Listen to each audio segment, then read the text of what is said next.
Hello everyone, my name's Pedro, this is Jonathan, Graham and Kate. We're doing another Allilon Raw for you. Today's discussion will be about overdirection and elevation. So, how long have you been in the game?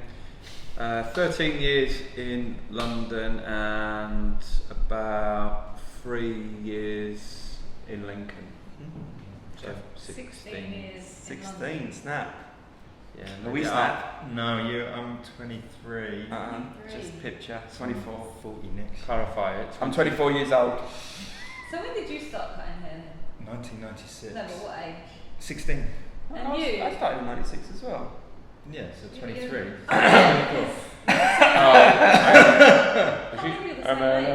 Was you joking? No, I started in 96. I left school in 96. You were 16? I was Yes. 16. Yeah. So, when we started, did we all hear the words elevation and overdirection? Yes, I did. Yep. Me, no. My journey was a little bit more mixed. I've had a bit of a journey with working in various salons and companies, shall we say. So for me, it was, when I first started, it was more about visual. You know, if you wanted the hair to be in certain ways, it was more how you were holding your fingers or where you pulled the hair out from the head rather than Showing you, opposed to rather than communicating with the words. words. There wasn't really words to guess to put me on that path of how I wanted the end result to be. It was just more, if you want the hair to sit in, then point your fingers in like this, which didn't really make sense. When I was did very confused. overdirection and elevation come into play in your career? When I first met, I guess, with Jonathan and Johnny, that was 2006, I guess. So for 13 years. Yeah, 10 years into it. And then that's when I first started to hear elevation and overdirection, and it made sense to me. It was nice to actually put words to what I was doing, because I guess in a way I was doing what those words were, but I didn't really understand what I was doing. I was pulling the hair towards me, but I didn't have a word for that. Yeah. I was just doing it. If I wanted length towards the front, then I would pull the hair back. But then it was actually nice to have, with the way my head works, it's nice to actually have a word to put something to. Yeah. And did they, Kate and Jonathan, when you were introduced to them words, did they make sense to you straight away? Was there a difference in them? No, I think it was the same as Graham, really. It was, I knew what the word was, and kind of, it was elevation up and down, overdirection left and right. But I didn't have control of them. I think that was what I was learning. Yeah. I was learning how to use them properly. Whereas, Did you ever, when you were taught at the beginning, did you ever feel like you were being taught in a way where elevation was associated with graduation and overdirection was associated with layering? Was that ever part of your training at the beginning? not really, no. Because when I go back further than 13, 16 years, I think there was a little bit of a almost like it was making us think that elevation only really existed when your sections were more horizontal. And I might be off because it was many years ago, but I got a feeling it was kind of geared towards that, and anything with vertical sections, that's when overdirection was in play, where you can't necessarily be overdirecting with horizontal sections, which we now know is, that you can do both at the same time. But it was very much separated. If you're horizontal, you're elevating. For me, it was, say, in graduation of horizontal sections, it would be overdirect everything back. So for me, the terminology was used for both, but actually more for graduation than it would have been elevation. So more overdirection was used. Yeah, than then layering. Sorry, yeah. From what I remember. Yeah. I remember the first time that I felt that there was an issue when I was teaching, say, a haircut. As soon as I went over the top of the head, I found it difficult to explain to students, am I elevated or am I overdirecting? When I was working on the flat surface on the sides or the back, it was easier for me to break down, to separate the two. and say that one was, you know, over directing and one was elevating. But as soon as I went over the top of the head, it just went all grey for me. Has anyone else felt like that at some point in their career? Yeah, I think especially when you're getting past the roundness of the head as you're going up, and say for instance you're taking a section from the back towards the front, and when you're cutting that, and then your next section, either left or right of it, are you over directing or are you elevating it? I think that was always a big part. You know, if you want to increase left or right in the length, is that over direction or elevation? If you're actually looking at the route, I think for me that's when it started to change. Same as Graham, really. I think the main thing I noticed was when I started to teach, and how confusing, because I never got confused because what I was told, I just took it and used it. But when I started to teach, and I could see how confused people got, especially when it's not their first language, of using the terminology elevation over direction, and it would be like this whole process, you can see it like working through their head. And I was thinking, what is it that's confusing them? Because although you use it, you still kind of had an understanding at that point of like when it kind of makes sense and when it doesn't. And then to try and share that, it was like I'm not using these words to help them understand what they're doing anymore. I don't need to use those words, and actually not using them, it becomes a lot clearer because everyone learns differently. And that's when I started to have more of like an understanding of it's not the most efficient way for everybody to understand what it is they're doing or how to create shape. Right, you, John? There was a few things that made me want to sort of understand or question what was being said. As one of the first times when I got our lecture when I first started again was to do with elevation having more of an impact on, like you said, on the vertical, and then over direction was more to do with how the lengths were being distributed from the back to the front. And I think in our lecture it was more to do with the sections, and it being if your section was horizontal then your elevation would dictate the length vertically. Is that in your Allilon career? That's in the Allilon career. Because I remember it going like that. It was a question. Like, if you're using these many sections and you're doing this, what controls? So but prior to that was not. Prior to that, I didn't even know what was going on, Ped, to be honest, because it was like it was such a whirlwind, because it was kind of like I was meant to be qualified in 4 months, and then I wasn't good enough to get qualified in 4 months, and then it was like, okay, you've got another 2 months, and then it was like, okay, then my test was rushed, and I just kind of got funneled through the system, and then I arrived on the salon floor, and then I started cutting hair, and I was picking the hair up, and I didn't really know what was going on there. But it was when I got to here, and I was to explore it a lot more. I was like, okay, right, so what does the lecture say? It says, if your section's horizontal, then elevation controls your vertical lengths. If your sections are vertical, then over direction controls your horizontal lengths. And then it was like, okay, so... And if you're diagonal, it's both. Yeah, that kind of thing. So then it was like, right, okay. So then I was like, I remember cutting hair, and I was starting at the front, and the old terminology from previous was the round grab. And you started at the front, and you took horizontal sections out, and you started to...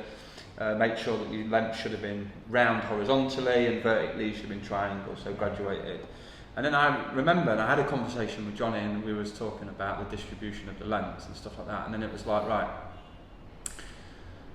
if I'm cutting the hair horizontally and I pull the hair out from the base horizontally, can I still increase in length towards the back?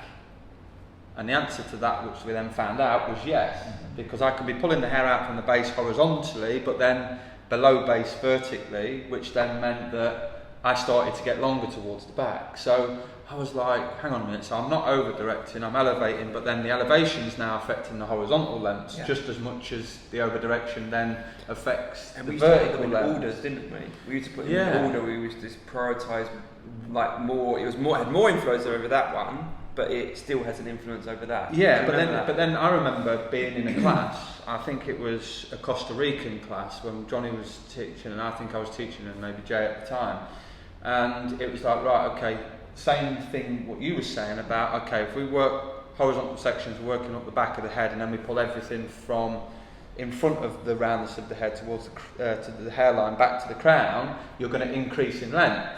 And there was someone in the class that went, but is that over direction or elevation? Because you started off speaking about how horizontal sections and elevation was affecting the vertical lengths. So there was a bit of grey in there. And then, are you still elevating each time? Well, yes, you're lifting it higher, but then are you not pulling the hair left and right? So it was kind of like... I think we started to contradict ourselves when we started to make sentences to explain what each one was. You know, we were trying to make statements, weren't we? Because we thought that was what we needed was, to and help. it couldn't be any different. And then it was the whole sentences, okay, what was it? Elevation controls the distribution of length and weight on your horizontal and vertical shape. Yeah. Where originally it was just one of them. One of them, which and was elevation controls the distribution of length and weight on your vertical lengths. And then it added up and it went through, and it was like, okay. Then we were sat down in the office, and Ped was like, we was all debating about what was elevation, what was overdirection, and Ped just came out of nowhere and goes, they're the same thing. And we all looked at him and was like... got a lot of resistance at the beginning. The argument that Johnny had was, but I could not use one of them, but I could still be using the other. So it was like, okay, if I'm not using elevation, I'm cutting an external, which was a line back then, I can still cut a line, and I can use over direction in the line to increase the length. So it's like, well, they can't. So Johnny's argument was always the what same. I used to say is that's a type of it's a choice, it's a decision, to bring it to natural form. Which I then, and I think we all started to then agree, and we ganged up on Johnny, as we always do. But no, it was you that was one of the first people that said, you know what? Why the penny dropped is because all the statements actually distribution of length and weight. The same thing. Yeah. So if the statement says, the distribution of length and weight in your horizontal and vertical shape on both elevation and over direction, then how can they be? Any different? Yeah. I think the only thing was different was the words, what came first. I think when we talked Yeah, about it was like vertical and horizontal, depending on if you're talking about elevation or over direction. Okay, so that was when the penny dropped. That for me, as a company, we decided to remove over direction and elevation from our language. And it went to when we had the drawing boards and we had the red staggered. It was direction of hair to the cutting line. So that's when I spoke to you and said, I think we should call elevation and over direction of hair to the cutting line. And then... we actually only had it as over direction changing first. I don't think elevation may have stayed. No, elevation left. No, it was never on the key. Elevation was never on the key. No, it was only so what was... Yes, only over direction was ever on the key. So what did it go from there then? It took that... No, it took over direction out. If you think about the past, which was a little bit crazy, isn't it? The fact that over direction was prioritised on the key. Yeah, but elevation wasn't. But we took over direction out and put direction of hair to the cutting line in. So then it would represent both up and down and left and right. So elevation and over direction. And then it went from that. What is it now? Is it still direction of hair? Direction of hair. Because then the cutting line was already there, wasn't it? So let's talk about what it's like now, because I mean, some of the viewers are thinking, like, do they use it? Do they not use it? If they don't use it, what do they use? So what do we use now as a company? Well, when we rewrote the lecture, 2 years ago, it was Kate, it was like, well, we'll just throw everything out. We'll throw all the techniques out, we'll throw everything out, and we'll just call it direction of hair. So we went with that. And then I remember probably walking through a staff training, and you was talking about, all you got to do is just focus on how much that root is moving left and right. And then you would get the comb out and you would show them with the comb how it was. And I was like, oh yeah, I've never really thought of it like that before. And then it kind of snowballed from there. So I love that diagram that you draw of one independent hair strand. Yeah, it's like literally a circle, one independent hair strand. That's what you're visualizing, and you're either, taking that hair below base, above base, to the left, or to the right.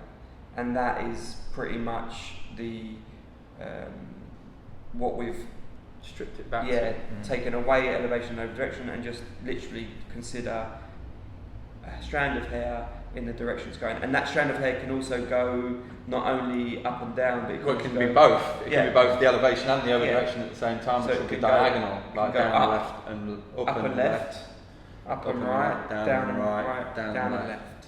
So you're using you're still lifting it, but you're directing it left and right at the same time. So as a teaching tool, we've had 2 years of using this tool. Pros and cons?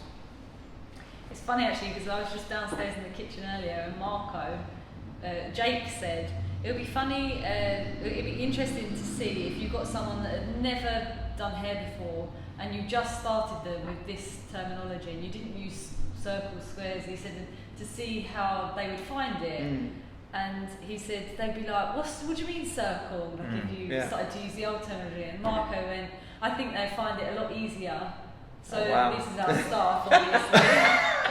He said I think they would understand it so much better. So who said that? Marco said not circles, no, our version now, so they would understand. Yeah, sorry, Not no.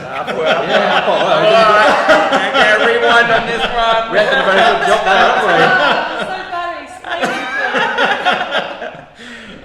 no, Marco said that the new terminology they would find a lot easier to understand. But that was the purpose, wasn't it? It's like when you guys were stripping it back, it's like, let's visualise a non-hairdresser with no outside influence having to learn this from the beginning. Well, it was like this. It was again going back, but it was about what the section was.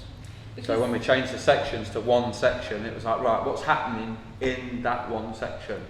Where is that section moving? And then think about, okay, well, there's loads of different hairs within that section, and what are all of those hairs doing? I think for me, the sentence in the lecture where it's talking about controlling the hair or looking at from hair from the base towards the cutting line, getting people to understand what's going on behind the fingers rather than what's in front of the fingers. To actually, when you tell someone that or get them to focus on it or look in the mirror, it's like, oh my God, you know, this is why. I spent the whole time looking at the cutting line and I didn't understand what's going on it's behind it. It's like, they concentrate so hard on getting what's clean between their fingers. Like, oh, look how clean that is. But actually, it doesn't matter, does it? I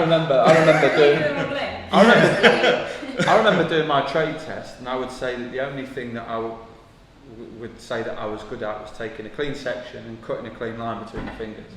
But I didn't have the rest of it. But I didn't have a clue. That's what I thought it was. At least I looked nice when I was cutting hair, sort of thing. But then I was like, but I could give my mum a pair of scissors or something like that, and I could get her by the end of the day cutting clean lines between her fingers. But it doesn't mean that she's going to be any good at cutting hair.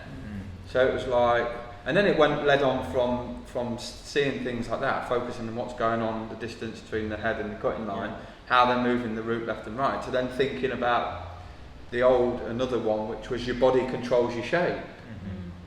And I used to be a big thing, like, okay, your body's in control of your shape, and it's like, no, everything's a byproduct from the root. And that's when we said, okay, well, the root should be the focal point of the new lecture. And it was like, the root tells you where to stand, because if you want the lengths to stay consistent, the root needs to come out from the base. Okay, well, the root, you need to then stand in the place where you can pull the hair out from the base. So it was like the same thing. It's like your body position doesn't control your shape. It's a byproduct. It's another thing that can assist you, but it's the root which is telling you where to stand. And that was where I think like we've spoken other roars, it's all about where we've come from, understanding it, and respecting it. You know, it's inherited language, and using it in a teaching scenario, deciding whether there's a better approach. And I think we've had 2 years to experiment with it, and I think the outcome is that it's hard sometimes for people who have have been in the game for a long time to remove such a fundamental part of our industry language, isn't it? A massive part of our industry language. Because the question is going to be, well, why are you doing it? Why are you doing it? Are you doing it for the sake of changing it? No, we're doing it for the sake that we feel that we can improve a student's experience. It's like our longest course is the primary shape, 4 days. In those 4 days, we were finding it quite difficult to get somebody to. I mean, before we had the new language. So we were just saying, right, you just overdirect that there. You just elevate that there. It's not enough, is it? It's just not enough. No. You know, okay, what is your elevation? How can you explain to me? What are you seeing? Is it the same answer or it's a feeling? Yeah. It's a feeling of how much I'm lifting it. And it was like, well, you know, how do you teach somebody in 4 days that feeling when it's just the factual thing of, okay, is the distance increasing from the head to your fingers? Are you pulling that section there or that root there to the left, to the right, or down or up? Or both. You know, or both. That's why it's so nice to hear like, the Increasing next in range. generation, Jake and Marco, just chatting in the kitchen. Like Marco went, yeah, I mean before we just had these terminology, like these words. words. Yeah. You had to think of what it meant. He went, all you got to do is just look at the root and move, like, understand where you're moving it. And I was like, oh my god. And the thing is, before it was like very imaginary. It was like very like imagine what the shape is. Yeah. We was always told, you've got to imagine what the expanded shape is. Can you see it? Geometry. Yeah. Geometry. Triangle, circle. Yeah, I can see it. You know, and What's that got to do when it sits in that? and it's like, oh well, if you can see it here, then you can do it. And it's like, well, how can from the beginning teaching somebody how they can, rather than just getting them to understand how the hair's moving. One day you see it. Yeah, but it's bonkers. But I'll tell you what has been really satisfying is like when you see somebody that's never really or haven't got that much experience and just take to it and just start cutting the hair and they're just like, oh my word, like it's just I never knew to look there. Yeah. And it was, you know, it's a bit cliche. So how do we feel? How do we feel about these two words in our industry? Do you think they're a bad thing? For me, they're not bad. I mean, when I'm teaching, everyone's going to use those words, and if I can get them to understand what the root's doing, they can put a name to it. I don't mind, because as long as the focus is the root, it's up to them to say what's elevation or over direction. I would just be saying, well, you're moving that piece of the hair, that section to the right or above base or below base. And for me, they can name. So it's not a bad thing to use it. No, it's just it's not as detailed, is it? Yeah, or it's not as, what did the word I used before? It's not literal. You know, it's a little bit vague still in a student's eyes. You know, because that's what we're trying to rectify, aren't we? We're trying to make it more clear for people to understand. It's like if you have to, say, what's over direction? Okay, well, we knew what the job was, but then you would have to show them how the hair moves in order to get the answer of what over direction was. So it's gone before the answer again. It's like, okay, this is what it is. Okay, well, if I look at the root tells me whether or not, let's say I'm using over direction, as in you're moving the hair left and right. Or, okay, if I'm using elevation up and down, okay, well, the hair's having to move up and down. So it's only the names are only a byproduct of what the root is doing. Mm-hmm. Okay, so obviously this is a subject that we could go on for a long time about, because we're all very passionate about it, aren't we? And I hope you guys have enjoyed the debate, the discussion, the history. You know, these Raws are going to be full of more of these kind of subjects, but I think this is a really special one, isn't it? Because I think it's something we're really proud of in terms of teachers. You know, like the impact that we're having. Yeah, I think if any of the guys out there that have been taught the old language by us and then taught the new language by us, and they want to share their thoughts or opinions, or they've got questions, then please feel free to ask. I'm sure there's a lot of people out there have only had the old way, and they're probably chewing at the bit to try and understand it. You know where we're going with this, but don't be frustrated. We're forever evolving, forever changing. You know, trying to improve our industry and our craft. So, really proud to be a part of it, and hope you've enjoyed it. Thank you, guys. Thank you. It's only half an hour. Trying to cut it short. Just keep going, bros.